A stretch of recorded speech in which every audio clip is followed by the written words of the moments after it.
This morning, 7 days after the Guadalupe River exploded, tearing through the heart of the hill country, President Trump and First Lady Melania planning to visit and survey the aftermath.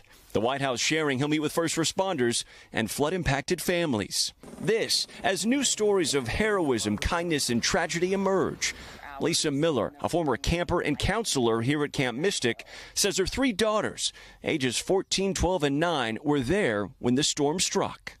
It was apocalyptic. With the river rising by the minute, her 2 youngest, Genevieve and Birdie, were trapped in their cabins, creating a frightening race against time.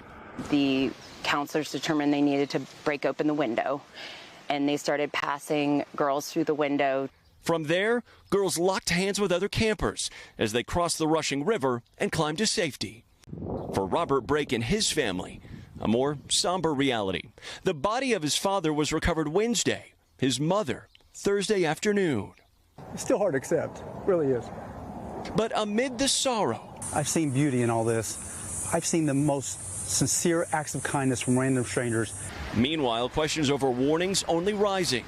New dispatch audio obtained by NBC Austin affiliate KXAN revealing a volunteer firefighter asked to send a code red alert at 4:22 on the morning of July 4th.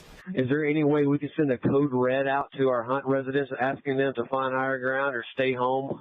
10-4 standby. We have to get that approved with our supervisor. Still unclear how long after this call the code red actually went out.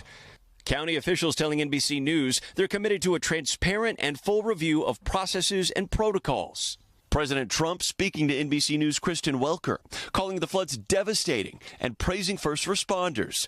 The president saying, quote, in retrospect, after having seen this horrible event, I would imagine you'd put alarms up in some form, but adding, the local officials were hit by this just like everybody else.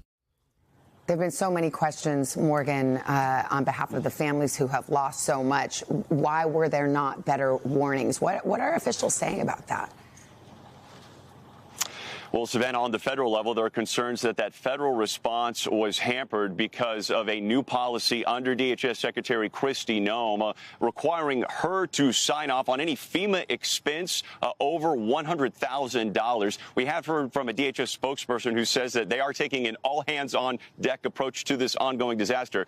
Meanwhile, in an interview with NBC, President Trump saying that Noem has been on this from the beginning and they will continue to be here. Savannah. All right, Morgan, thank you. And a reminder, you can find information on the ways that you can contribute to this recovery in Texas.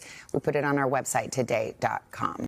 Hey, thanks for watching. And don't forget, you can catch the Today Show every morning on NBC or take Today when you're on the go. Just follow the Today podcast on Apple Podcasts, Spotify, or wherever you listen.